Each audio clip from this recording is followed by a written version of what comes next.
Merci Monsieur le Président.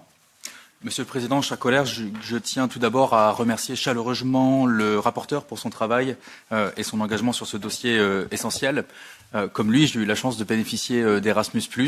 J'ai moi aussi été, en tout cas j'ai été en Italie. Je n'ai pas fait une rencontre similaire à la vôtre, mais je peux témoigner moi-même qu'effectivement le programme Erasmus est un programme qui change de manière très concrète la vie de centaines de milliers d'Européens chaque année.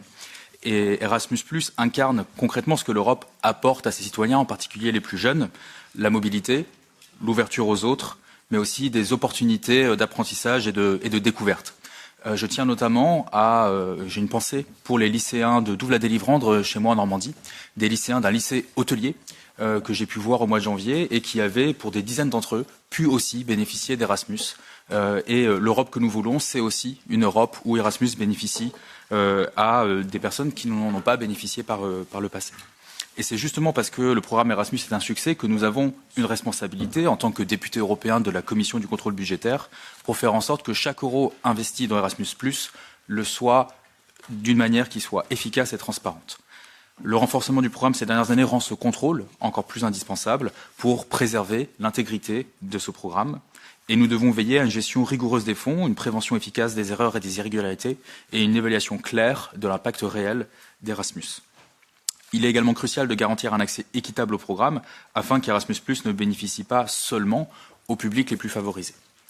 Dans cet esprit-là, il faut que nous, dans la commission du contrôle budgétaire, soyons capables, si je puis dire, de nous autodiscipliner et de faire en sorte que nos amendements concernent effectivement le contrôle budgétaire. Et je rejoins en ça le point soulevé par notre collègue du PPE pour faire en sorte que dans cette commission, nous nous centrions sur les questions qui relèvent de nos compétences du contrôle budgétaire et sur d'autres enjeux, nous n'empiétions pas sur les compétences de nos collègues des autres commissions et notamment de la commission culte.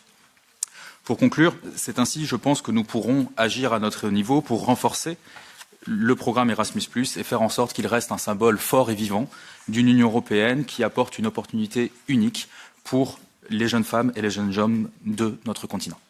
Merci, Monsieur le Président.